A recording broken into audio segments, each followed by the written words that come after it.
We work with some of the most incredibly intelligent clients in the world. People who know everything there is to know about their product, but just not just about their product, about their entire product category. They know what their competitors are doing, they know what innovations are being worked on. They have they know all the geeky minute details there is to know about their product.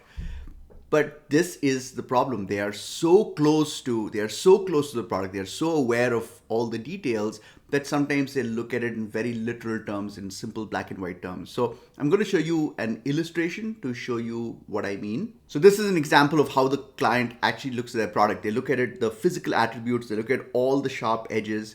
But when we are writing the first draft, we actually want to be slightly blurred. We want to like blur our vision a little bit because we're trying to get away from what the product actually does to what the product actually means, to what it could mean to a buyer who has never bought it before, who is discovering it for the very first time. So we have a very specific prescription for writing copy for that first draft. And I think a great analogy to think about is the music industry. I don't think a lot of people realize this, but music, songs are oftentimes created first with a melody, and then the words are fitted into the song to kind of work with that melody. We have a very similar approach to copywriting. So what we do is we know this for a fact. This is a certainty.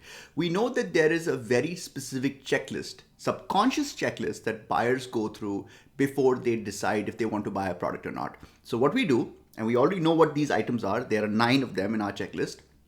So what we do is we try to write the story in a very loose, freewheeling way about to cover those 9 checklist items. So we kind of obviously are referencing the product in general terms, but we're not getting into specific details. We're basically saying, look, in a perfect world, if I could paint the way I wanted to paint and I could craft any story I wanted to craft for this product, how would I frame it? How would I position it to the buyer?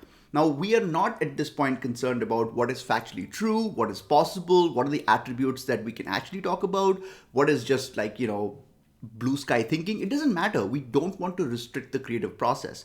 We then create the whole outline. We actually fill in all the details with made up facts, any detail that is relevant, pertinent to our sales pitch. We then go to the client and we say, hey, Steve, this is an outline for how we would like to frame the story.